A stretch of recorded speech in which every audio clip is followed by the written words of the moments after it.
귀한 찬양 감사합니다. 찬양해 주신 것처럼 오직 예수 그리스도만 붙잡고 나아가 그분의 이름으로 승리하는 우리 모두가 될 수 있기를 주의 이름으로 축원합니다.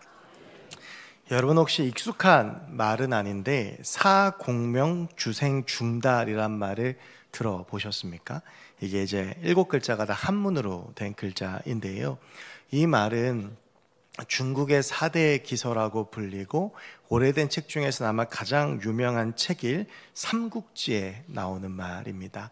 이제 삼국지는 읽어보신 분도 계실 거고 영화나 드라마 같은 거 TV에서 보신 분도 계실 거고 저는 이제 어렸을 때 중학교 다닐 때 삼국지를 컴퓨터 게임으로 접했던 기억도 있습니다. 근데 이제 이 삼국지에 수많은 등장 인물들이 나오는데 그 중에서 가장 좋아하는 인물이 누구냐라고 물어보면 많은 사람들이 선택하는 사람이 아마 유비일 겁니다. 그리고 그 유비와 함께했던 그의 의형제였던 관우와 장비, 그리고 유비의 책사였던 제갈공명 정도가 아마 여러 사람들이 호불호 없이 좋아하는 사람들이라고 할 텐데요. 제가 방금 말씀드렸던 사공명주생중달이라는 말은 이 제갈공명과 관련된 말입니다. 이 말은 이제 우리말로 하면 죽은 공명이 산 중달을 내쫓았다라고 하는 뜻인데, 이제 유비도 죽고 나서 그 유비의 나라였던 총나라의 그 버팀목이었던 제갈공명은 그 유비의 염원이었던 북벌을 달성하려고 끊임없이 위나라와 전쟁을 하는데 그게 별로 쉽지는 않았습니다. 위나라에도 제갈공명에 필적할 만한 사마의라고 하는 이 사마중달이라고 하는 훌륭한 이제 군사가 있었고, 그래서 둘이 호각을 이루면서 늘 전쟁을 했지만 그런데 늘 이 승리는 제갈공명의 전략이 승리할 때가 많았습니다. 그래서 이 사마중달은 이 제갈공명에 대해서 열등감도 있으면서 어떤 큰 트라우마를 가지게 되었던 것 같습니다. 이제 그러다가 변함없이 위나라와 청나라가 전쟁을 하는데 제갈공명이 병으로 죽었다라고 하는 소문이 이 위나라 진영 전체에 돌기를 시작을 했고, 사마중달은 이제 지금이야말로 우리가 총나라를 완전히 이길 수 있는 절호의 기회다라고 생각을 해서 이제 기세를 올려서 총나라의 군대를 공격하기 시작을 합니다. 그런데 어찌된 영문인지 분명히 제갈공명이 죽었으면 총나라 군사의 기세가 줄어들고 사기도 떨어져야 하는데 깃발을 높이 들고 도리어 이 위나라를 향해서 계속 진격해 오는 모습이었고, 그러던 와중에 이 사마중달이 총나라 진영을 보니 수레에 여전히 늘 제갈공명이 타던 그 수레에 제갈공명이 앉아 있는 것처럼 보였습니다. 그래서 도리어 위나라의 군대가 철수하고 말았는데요. 사실은 그 내막을 들여다보면 정말로 제갈공명은 이 전쟁 중에 병으로 죽었습니다. 근데 자기가 병으로 죽으면 더 이상 전쟁은 불가능할 것을 알았기에 총나라가 잘 퇴각할 수 있는 한 가지의 전략을 수립을 했는데 그것은 자기를 무서워하는 사마중달의 마음을 이용하는 것이었습니다. 그래서 도리어 전력이 약함에도 깃발 높이 들고 더 진격을 했고 마치 제갈공명이 살아있는 것처럼 그 수레를 꾸몄던 것이죠. 그런데 이 사마중달은 제갈공명만 보면 우리말로 하면 오금이 저렸습니다.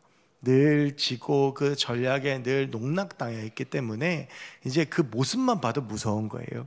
그래서 충분히 이길 수 있는 전투임에도 불구하고 제갈공명이 살아있다라고 판단을 해서 오히려 위나라 군대가 퇴각을 하고 맙니다. 뒤늦게 알게 되었습니다. 정말 제갈공명이 죽었다라고 하는 것은. 그러니까 이것은 이미 죽어버린 제갈공명이 죽어서도 사마중달을 이기는 형국이었고, 많은 세간의 사람들이 이러한 모습을 보면서 마치 사마중달을 비웃듯이 사공명주생중달이라고 하는 말을 사용하면서 이제 비웃었던 그런 이야기가 이제 삼국지에 나오게 됩니다. 이제 사마중달에게 있어서 제갈공명은 그가 비록 죽었어도 두려운 대상이었던 것이죠. 그런데 오늘 본문을 보면 이와 비슷한 모습을 하나 발견하게 되는데요. 이 사마중달에게 제갈공명이 죽어서도 두려운 대상이었듯이 오늘 본문을 보면 헤롯이 나오고 이미 죽은 세례 요한이 나오는데 이 헤롯이 예수 그리스도의 소문을 듣고 이미 죽었던 세례 요한의 그 모습을 그 속에서 겹쳐보면서 이 세례 요한을 생각하면서 두려움에 떠는 듯한 모습이 오늘 본문에 나오게 됩니다. 이제 이 이야기를 오늘 이 시간 좀 나누려고 하는데요. 오늘 우리가 읽은 본문은 14절부터 19절, 29절까지로 되어 있는데 이 부분은 크게 두 가지로 나눌 수가 있습니다. 14절부터 16절까지와 17절부터 29절까지로 나눌 수가 있는데 14절부터 16절까지는 현재의 시점이고 17절부터 29절까지는 과거의 시점입니다. 이제 오늘 본문에 나오는 헤롯 왕은 우리가 잘 아는 예수 그리스도가 태어날 때에 유아 사례를 일으켰던 헤롯 대왕의 아들로 헤롯 안디바라고 불리는 인물이었습니다. 이 사람은 후에 예수를 십자가에 죽이는 인물이기도 합니다. 근데 이제 14절을 보면 그런 그가 한 소문을 듣게 되는데 이에 예수의 이름이 드러난지라, 예수의 소문을 들은 거예요.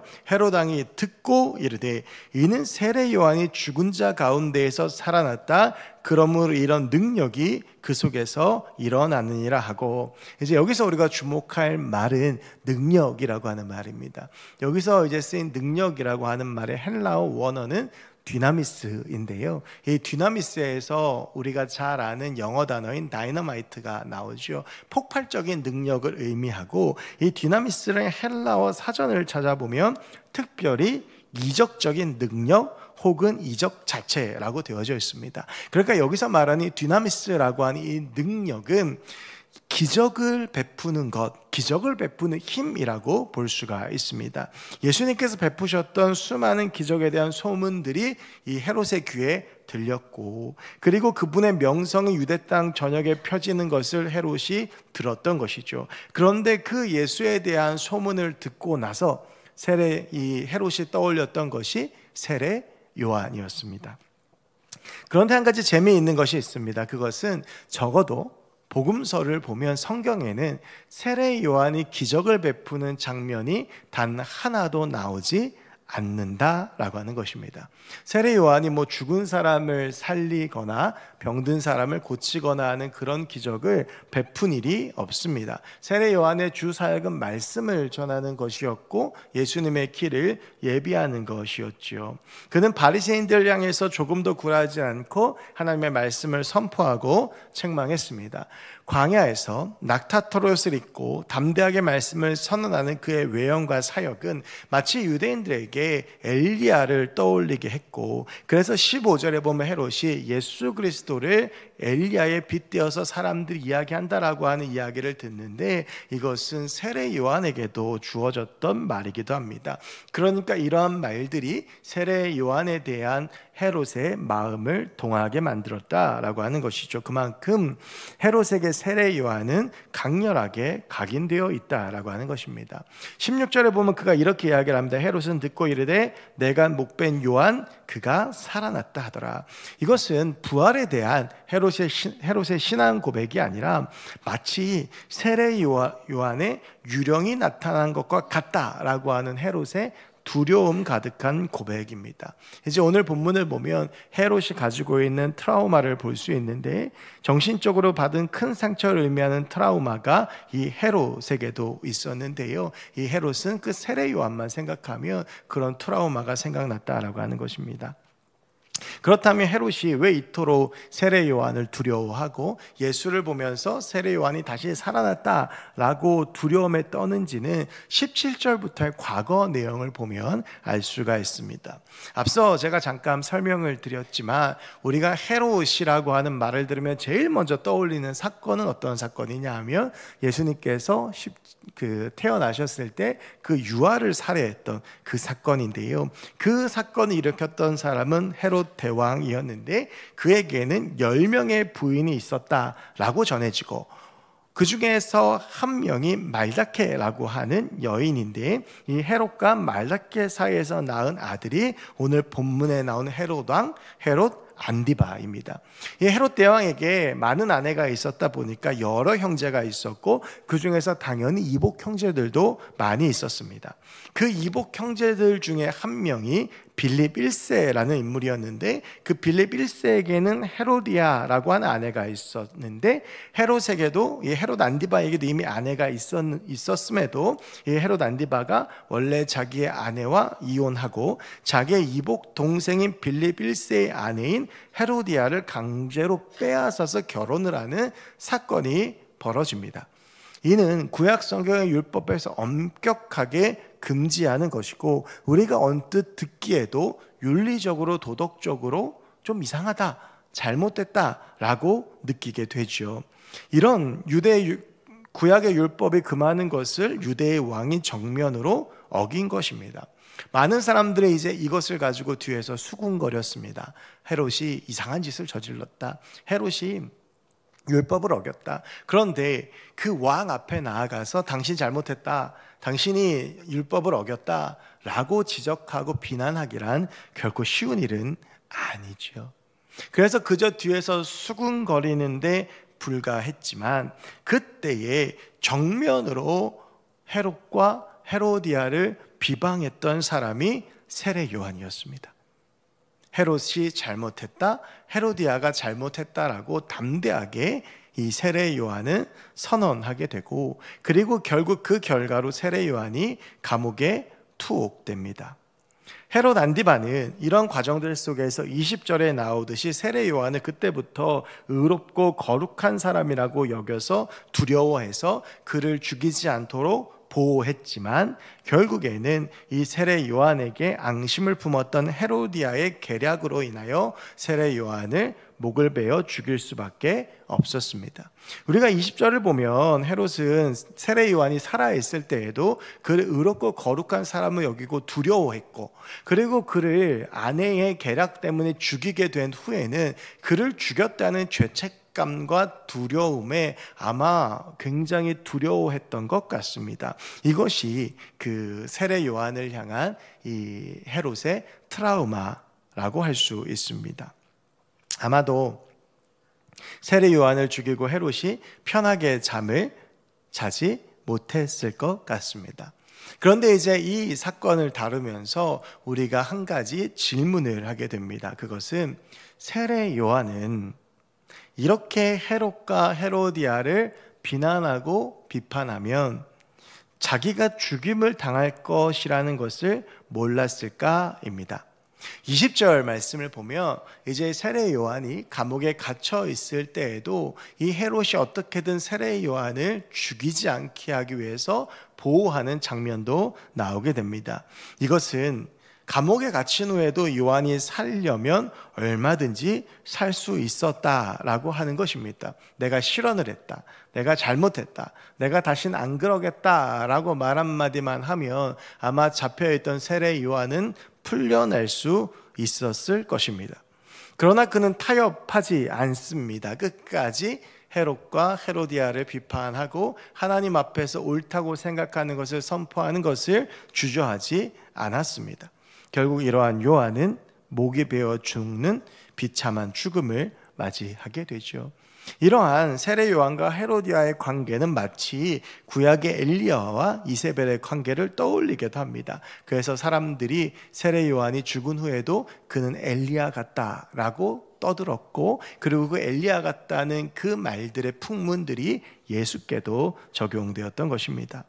여러분, 사실은 세례 요한의 인생을 자세히 들여다보면 그렇게 특별할 것은 없습니다. 그는 철저하게 조연으로 산 인물이다라고 흔히들 이야기를 합니다. 우리가 복음서를 펼쳐보면 아기 예수님 다음으로 바로 만나는 사람이 누구이냐 하면 세례 요한입니다. 세례 요한은 그 당시에 많은 사람들이 메시아로 여겼고 수많은 사람들이 몰려들어서 그에게 세례받기를 원했고 그의 말씀을 듣고자 했습니다. 화려하게 등장했던 그였고 많은 제자가 있었던 것 같지만, 그런데 예수께서 등장하시고 나서 세례 요한은 복음서에서 완전히 사라집니다. 심지어는 세례 요한의 제자들이 예수님을 따르기도 합니다. 가장 대표적인 사람이 베드로의 형제였던 안드레였습니다. 그러다가 복음서에서 완전히 사라졌던 세례 요한이 다시 한번 등장하는 것이 오늘의 본문인데요. 그동안 잊혀졌던 세례 요한이 나타나서 보여주는 모습은 비참하게 죽는 모습입니다. 여러분, 우리는 이 사실을 묵상하면서 중요한 사실 한 가지를 깨닫게 됩니다. 우리가 흔히 세례 요한을 조연이라고 부르지만 마치 세례 요한이 예수님의 길을 예비했던 엑스트라처럼 보이지만 그의 인생을 잘 살펴보면 그는 조연에 그치는 인생은 아니었다라고 하는 것입니다. 도리어 그는 어떤 경우에라도 하나님의 사명을 감당하는, 하나님이 쓰시는 인생의 주연이었습니다. 저는 오늘 본문을 이런 관점에서 묵상하다가 울컥하는 마음을 느꼈습니다. 우리는 그저 세례 요한을 예수님의 공생애를 준비하는 예수를 위한 엑스트라 정도로만 생각합니다. 그저 예수님의 길을 준비한 사람으로만 생각하지요. 여러분, 그런데 우리가 그렇게 생각하는 것처럼 예수의 등장 이후로 세례 요한에게 향했던 모든 스포트라이트가 예수님께로 향했습니다. 자기를 따르던 제자들이 자기에게 찾아와서 이제는 예수를 따르겠다라고 합니다. 제가 이 사실을 묵상하다가 내가 세례 요한이라면 어떤 기분일까? 머리로는 이해를 하면서도 참 배신감 느끼고 마음이 아프고 자존감도 무너지지 않았을까 싶습니다. 그런데 중요한 것은 이것입니다. 세례 요한은 자신에게 향하는 모든 스포트라이트가 예수께로 향하고 자기를 향하던 모든 주목이 예수님께로 향하고 자기의 제자들마저도 다 예수를 따라가고 결국 혼자 남았지만, 그렇다고 그는 좌절하고 절망하거나 인생이 더덥고 허무하다고 한탄하거나 어떻게 살아야 될지 모르겠다고 이야기하거나 내 인생이 아무 의미 없다고 생각하거나 배신감과 배반감에 치를 떤 것이 아니라 그는 여전히 자기 삶의 자리에서 사명을 다하고 있었다라고 하는 것입니다. 헤롯이 이러한 잘못을 저질렀을 때 세례 요한이 목숨을 아끼지 않고 당대 최고의 권력자였던 그에게 하나님의 정의를 외칠 수 있었던 것은 그것이 그의 사명이었기 때문입니다. 마가복음 1장 4절은 세례 요한에 대해서 이 선지자 이사야의 말을 빌려서 이렇게 이야기를 합니다. 그는 광야에 외치는 자의 소리다. 여러분, 광야는요 아무도 없는 곳입니다. 내가 아무리 소리를 질러 봐야 아무도 듣지 못할 것 같은 곳이 광야입니다. 그런데 세례 요한은 어떤 사람이냐 하면 그렇게 아무도 들을 사람 없는 것 같은 광야 같은 곳에서 하나님의 말씀을 선언하고 선포하는 사명을 가진 사람이 세례 요한이다라고 하는 것입니다. 그는 그 자신의 사명을 붙잡고 거기에 목숨을 걸었습니다. 비록 이 길을 걸어가고 이 사명을 감당하다가 내가 죽더라도 나는 하나님의 사명을 감당해야 된다라는 그 마음을 가지고 아무도 주목하지 않았고 그 모든 주목과 스포트라이트가 예수님께로 향하였지만 자기의 삶의 자리에서 끝까지 사명을 감당했던 것이 세례 요한이다라고 하는 것입니다. 여러분, 그는 단순한 조연이나 그냥 있다가 없어지는 엑스트라가 아닙니다. 물론 우리 인생의 본질은 주인공이신 하나님을 드러내는 사람들이지만, 근데 그런 우리가 그저 누군가를 빛내기 위해서 존재하는 것이 아니라 하나님만을 빛내는 하나님께서 쓰시는 인생에 우리 모두가 다 주연들이다라고 하는 것입니다. 이것이 세례 요한의 인생이었죠. 그러니까 그는 타협할 수 없는 사명이 있었고 그 사명에 자기의 목숨을 걸었던 것입니다. 그저 예수의 길을 예비하기 위해서 휘발되어져 버린, 사라져버리는 엑스트라가 아니라 그는 예수의 길을 예비하는 자신의 사명을 다한 후에 주께서 다시 주신 사명을 붙잡고 광야에서 외치는 자의 소리로 하나님의 말씀을 선포하고 하나님의 정의를 선포한 하나님의 사람으로 쓰임받았다라고 하는 것이죠. 제가 세례 요한이라면 엄청난 영적 좌절감이 들 것 같습니다. 내가 그래도 나름대로 최선을 다해서 주의 사명을 감당했는데 모든 사람들이 예수를 따르는 그 현실 속에서 배신감도 느끼고 영적인 좌절감도 느끼고 허무함도 느꼈을 것 같습니다. 그런데 세례 요한은 그런 자리로 나아간 것이 아니라 배신과 원망과 그런 감정들로 치를 떠는 자리로 나아가거나 좌절하는 자리로 나아간 것이 아니라 이제 주님께서 내게 다시 주시는 사명을 붙잡고 그 삶의 자리로 나아갔던 것이죠. 여러분, 그런 세례 요한은 우리가 어떻게 감히 엑스트라 조연이라고 말할 수 있겠습니까? 우리가 왜 영화나 드라마 같은 거 보면 주연도 있고 조연도 있죠. 그런데 여러분, 주연과 조연의 차이는 주연은 이름만 대면 알고 조연은 얼굴은 아는데 이름은 잘 모른다는 겁니다. 여러분, 그런데 세례 요한은 2000년이 지난 지금도 모든 사람들이 다 아는 사람입니다. 왜 그렇습니까? 그가 결코 조연이나 엑스트라였다면 불가능한 것이죠. 그는 자기의 인생 가운데 하나님께서 주신 사명을 목숨 걸고 완수한 사람입니다. 사랑하는 여러분, 우리의 삶은 어떠합니까? 우리의 삶 역시 그저 보잘것없는 엑스트라의 삶이 아닙니다. 우리가 태어났으니까 죽지 못해서 그냥 살아가는 사람이 아니고 아무 의미 없이 숨이 붙어 있으니까 사는 사람들이 아니라는 것입니다.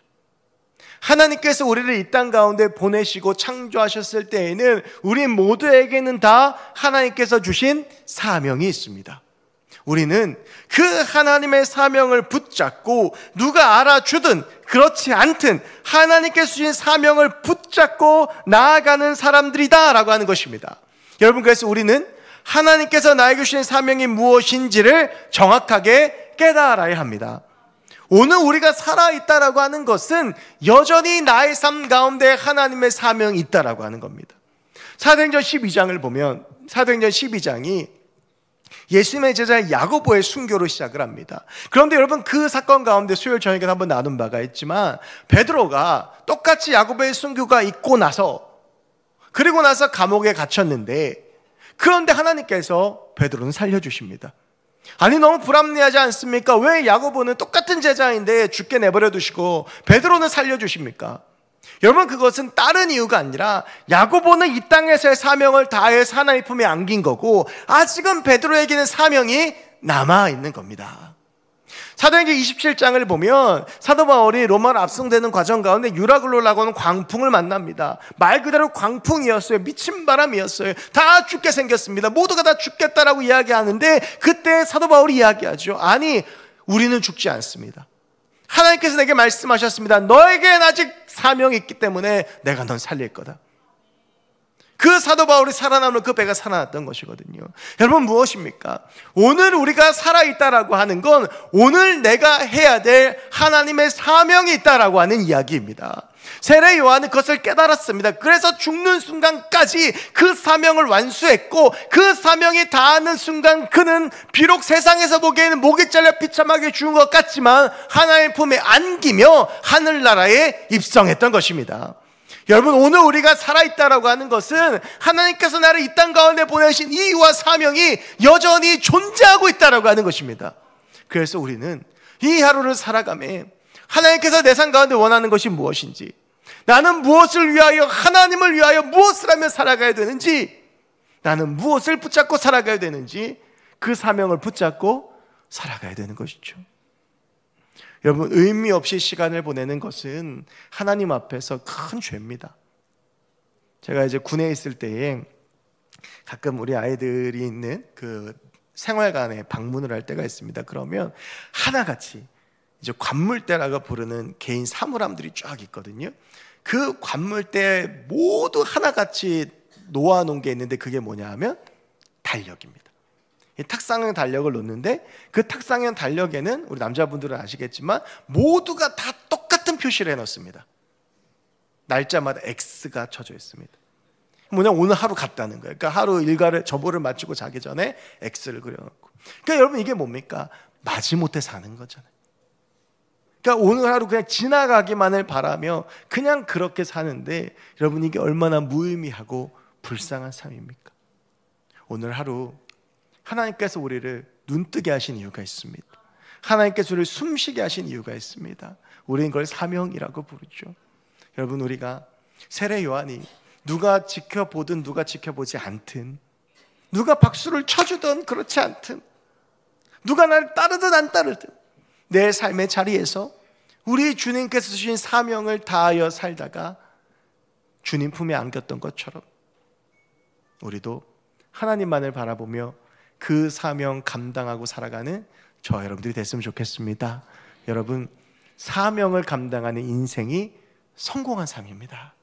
세상에서 많은 것을 누리고 돈을 많이 벌고 높은 자리에 올라가는 삶이 아니라 세례 요한처럼 비록 권력자의 손에 의해 비참하게 죽는 인생일지 모르겠지만, 그런데 그렇게 사명 감당하다 하나님의 품에 안기는 삶이 우리의 삶 가운데 진정한 성공입니다.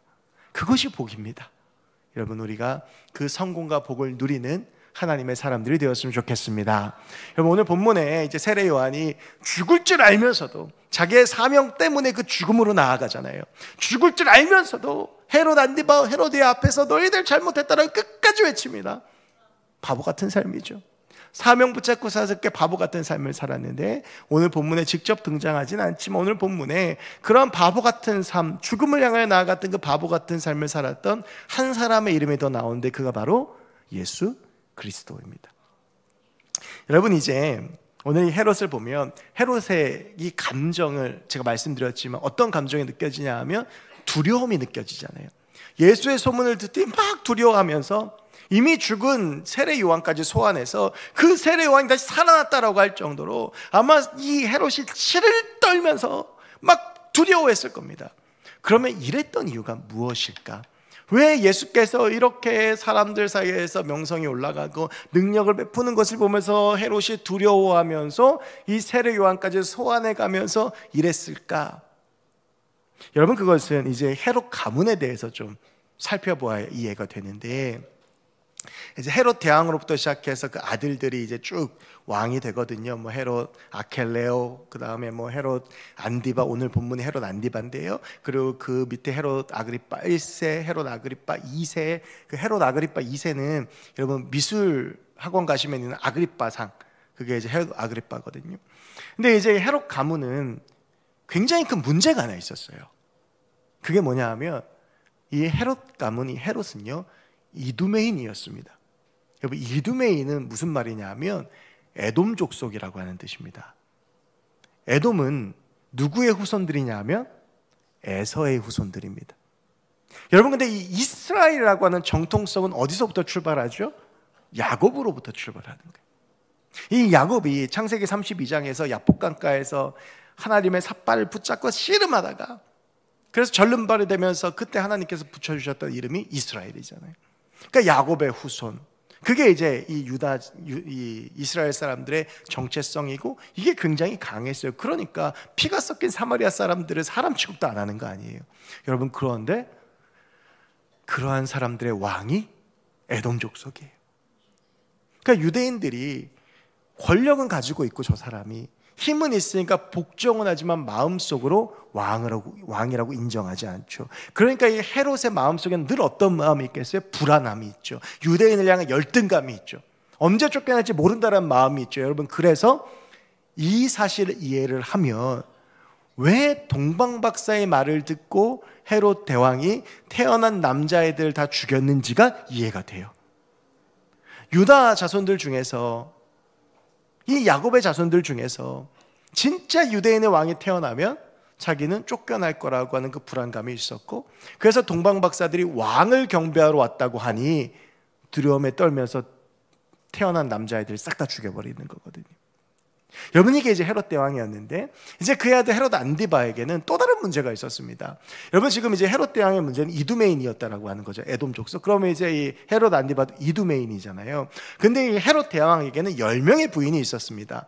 그런데 그 중에서 네 번째 부인인 말다케바의 사이에서 태어난 아들이 헤롯 안디바인데, 중요한 건 이 안디바의 어머니였던 말다케는요 사마리아 사람이었어요. 그러니까 지금 헤롯 안디바는 어떤 사람이냐 하면 아버지는 에돔 족속, 어머니는 사마리아 사람이에요. 근데 그런 자기가 왕이 됐어요. 그 유대인들이 뭐라고 생각하겠어요? 그러니까 여기에 대한 이 마음의 불안감이 있는 거예요. 언제 내가, 이 정통성이 없는 내가 언제 내가 이 자리에서 쫓겨날지 모른다.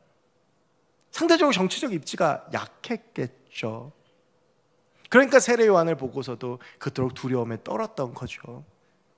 여러분, 그런데 이 헤롯 안디바의 첫 번째 아내가 있었는데, 그 첫 번째 아내는 나마테아라는 왕국의 아레타스 4세라고 하는 왕의 딸이었습니다. 이름이 좀 복잡하죠. 딴 거 생각할 거 없이 헤롯 안디바는 자기의 이런 혈통적인 문제를 가지고 있는데 아내도 이방인이었어요. 그런 사람이 왕이 되니까 여러모로 불안하지 않겠어요? 명분이 없잖아요. 언제 쫓겨날지 모르는 상황이에요. 그래서 이 헤롯 안디바가 썼던 방법이 동생 빌립 1세를 강제로 이혼시키고 헤로디아와 두 번째 결혼을 하는 거였어요. 왜 그러냐?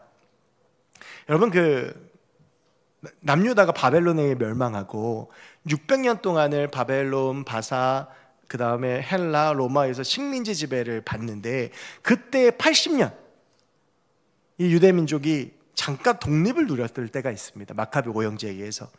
그때를 하스몬 왕조라고 부르는데요, 이 헤로디아가 그 하스몬 왕족의 후손이었어요. 그러니까 이 헤롯 안디바의 입장에선 자기가 가지고 있는 모든 혈통적인 문제를 이 헤로디아가 해결해 줄 수 있을 거라고 생각을 했습니다. 그래서 이렇게 무리를 해가면서 결혼을 한 건데, 결국에 헤롯 안디바는요, 이게 좀 막장 같은 이야기인데, 나중에는 그 첫째 부인의 그 나라에서 쳐들어와가지고 뭐 이렇게 곤란함을 겪고 거의 나라가 멸망할, 뭐 아무튼 여러 가지 일들이 일어나게 됩니다. 그러니까 이게 헤롯 안디바가 당시에 가지고 있었던 마음을 잘 보여주는 겁니다. 여러분, 이런 상황 가운데에서 예수라고 하는 사람이 등장을 했습니다. 그 예수는 어떤 사람이냐면 유다 지파의 다윗의 자손이에요. 나는 이러한 열등감에 다 뭉쳐있고 내 혈통은 전통성이 하나도 없는데, 진짜 다윗의 자손이란 예수가 등장해서 수많은 사람들이 예수를 따르고 수많은 사람들이 예수와 함께하기 시작을 합니다.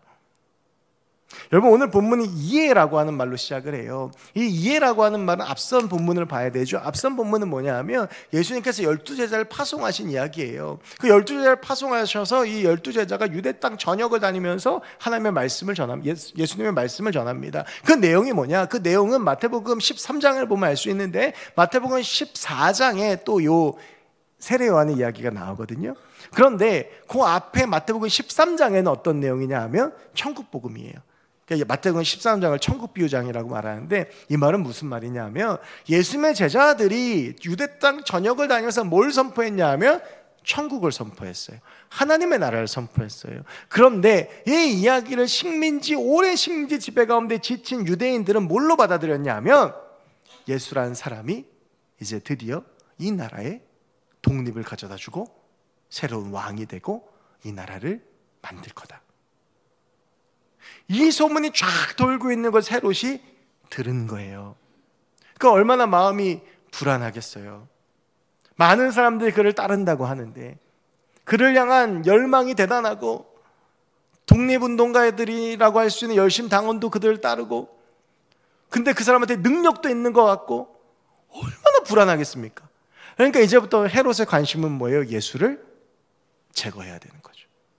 그래서 바리새인과 사두개인들이 헤롯 안디바를 인정 안 했겠죠. 당연히 그 혈통이 그러니까. 그런데 바리새인들과 사두개인들과 헤롯 안디바 사이에 공감대가 형성이 되죠. 예수를 죽이자. 여러분, 그렇다면 이제 중요한 건 이것이죠. 그럼 이런 상황 가운데 우리 주님은 어떻게 하셔야 될까요? 나라의 왕이 이제 이 싸움이요, 단순히 바리새인들과 예수님의 교리 논쟁, 율법 논쟁이 아니에요. 이제는 이게 정치적인 문제가 된 거예요. 왕이 자신의 정적으로 떠오르는 예수를 죽여야 되겠다라고 생각을 했던 거잖아요. 여러분, 그러면 이때는 어떻게 해야 됩니까? 바짝 낮춰야지 살 수 있어요. 나는 그런 사람이 아니다라는 걸 보여줘야 그 권력에서 자유를 얻을 수 있죠. 예전에 우리 역사를 배우면 흥선대원군이 그랬지 않습니까? 그 사람이 뭐 망나니처럼 살았던 이유가 뭐예요? 자기의 야심 감추고 죽을까봐 그 자리를 피해 다니면서 후위를 도모했던 거 아니에요? 예수님이라면, 지금 상황이라면 그렇게 하시는 게 옳죠. 이제 헤롯 안디바가 예수님을 주목하고 죽이려고 하거든요. 왕이 죽이려고 하면 죽죠. 여러분, 그런데 마가복음의 이 흐름 속에서 오늘이 본문이 마태복음도 마찬가지. 오늘 이 사건 이후에 어떤 일이 벌어지냐 하면 오병이어 사건이 벌어집니다. 그러니까 예수님께서 물고기 2마리와 보리떡 5개로 5,000명을 먹이시는 사건이 나와요. 근데 여러분, 이 사건이 왜 중요하냐면 요한복음 6장을, 이게 오병이어 사건은 흔치 않게 사복음서에 다 나와 있는 내용이거든요.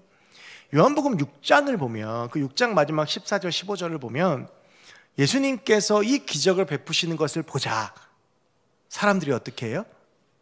억지로 붙들어 왕으로 삼으려고 합니다. 그래서 오병이어 사건 이후에 예수님께서 제자들을 먼저 건너편으로 보내시고, 그리고 이제 자기 홀로 기도하러 가시는 게 바로 그 군중들을 피해서였거든요. 여러분, 이 사건이 헤롯 안디바에게 들렸겠죠. 성인 남자면 5,000명, 한 2만 명, 3만 명. 여러분, 그때 예루살렘 인구가 7만 명에서 8만 명입니다.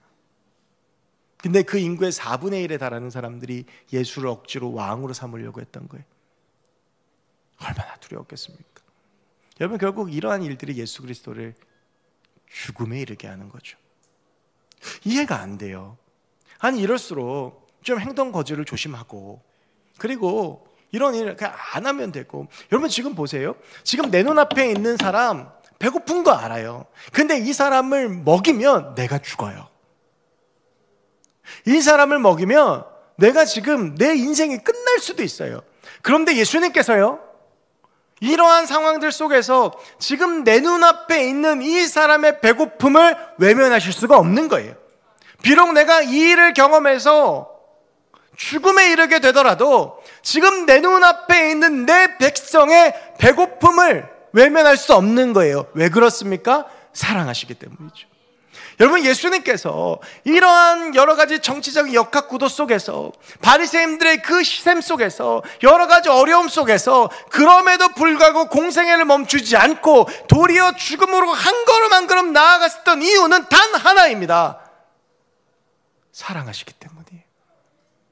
우리를 사랑하시기 때문에, 자기 백성을 사랑하시기 때문에, 주님은 설령 내가 죽더라도 지금 내 눈앞에 있는 이 사람을 먹여야 되는 거예요. 내가 지금 설령 공경에 처하고 죽더라도 안식일날 회당에 온 손마른 사람 등급은 여인을 고쳐줘야 되는 것이고, 내가 설령 죽더라도 죽음에 처한 사람들을 살려줘야 되는 것이 예수 그리스도의 사랑인 거예요. 여러분, 그래서 이 오늘 말씀을 보면 생각나는 구절이 하나 있습니다. 로마서 8장 35절인데요 누가 우리를 그리스도의 사랑에서 끊으리요? 환난이나 공고나 박해나 기근이나 적신이나 위험이나 칼이랴. 여러분, 우리를 사랑하는 그리스도의 사랑을 무엇이 끊을 수 있습니까? 예수 그리스도 가운데 환난을 준다고 해도 예수님께서 우리를 향한 그 사랑을 포기하지 않으세요. 예수님이 가난에 처하고 배고픔에 처한다고 우리를 향한 그 사랑을 포기하지 아니하시고, 위험이나 칼로 그분을 위협한다고 해도 너 이러면 죽어라고 말해도 우리를 향하여 그 사랑의 발걸음을 포기하지 아니하시고 죽음으로 뚜벅뚜벅 걸어가신 분이 예수 그리스도입니다. 이대로 하다가 헤롯에게 죽음을 당한다는 것을 알고 있으면서도 그 발걸음을 포기할 수 없었던 건 그 길 끝에 십자가를 지고 그 십자가에서 죽어야 우리가 살 수 있기 때문이에요. 여러분, 하나님은 우리를 사랑하십니다. 우리가 무엇으로 그 하나님의 사랑을 표현할 수 있겠어요? 제가 아까 불렀던 찬송가 304장 참 좋아합니다. 근데 이 찬송가 304장에 그런 가사가 있죠. 하늘을 두루마리 삼고 바다를 먹물 삼아도 그 크신 하나님의 사랑 다 기록할 수 없게, 저 넓은 하늘을 종이 삼아서 저 많은 바닷물을 가지고 하나님의 사랑을 써도 다 쓸 수가 없어요. 우리를 하나님께서 사랑하십니다. 지금 내가 죽더라도 내 눈앞에 있는 자기 백성의 신음소리에 귀를 기울이시는 분이 주님이시고, 내가 이 일을 해도 죽더라도 내 눈앞에 힘들어하고 어려운 일을 위하여 그 길을 걸어가셔야 하는 게, 그를 도와주고 살리고 고쳐주어야 하는 게 예수 그리스도이죠. 사랑하는 여러분, 무엇으로도 끊을 수 없는 우리 주님의 사랑 안에 거하는 저 여러분들이 되길 원합니다. 우리를 바라보시는 그 주님의 사랑 가운데 거하며 그 주님을 사랑하며 우리 역시도 그분을 위해 살아가는 저 여러분들이 됐으면 좋겠습니다. 저는 가끔 그런 상상을 해봅니다. 내가 주님을 바라보는데 변함없이 날 바라보고 계시는 그 주님과 눈이 마주쳤을 때 그 사랑의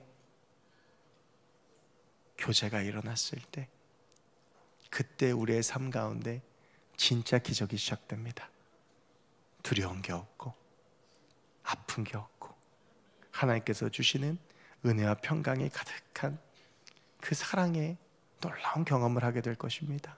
여러분, 우리가 하나님을 온전히 바라보고 그리고 하나님을 끝까지 사랑하며 우리 역시 그 하나님의 사랑 가운데 매이고 그 하나님의 사랑으로 살아가는 그 하나님의 사랑 가운데에서 살아가는 저 여러분들 될 수 있기를 주의 이름으로 축원합니다. 기도하겠습니다. 하나님 감사합니다. 오늘 세례 요한과 예수 그리스도를 통하여 우리를 향한 사명 그리고 우리를 향한 우리 주님의 사랑을 기억해 봅니다. 우리의 작은 신음에도 귀를 기울이시며 우리의 아픔도 아시는 주님, 그 주님께서 우리의 삶을 여전히 사랑으로 품고 계시고 인도하고 계심을 믿으며 주님 붙잡고 나아가 그 주님의 사랑 가운데 승리하는 우리가 되게 하여 주시옵소서. 우리를 위해 무엇도 아끼지 않으셨던, 우리를 위해 모든 것을 내어놓으시고 그리고 결국 십자가를 지셨던 무엇과도 끊을 수 없는 우리 주님의 사랑을 기억하고 그 주님의 사랑 안에 살아가는 우리가 되게 하여 주시옵소서. 감사드리며 예수 그리스도의 이름으로 기도하옵나이다. 아멘. 우리 시간 말씀 기억하시면서 우리를 향한 주님의 그 사랑을 기억하며 우리 함께 주만 바라볼지라 찬양하시겠습니다.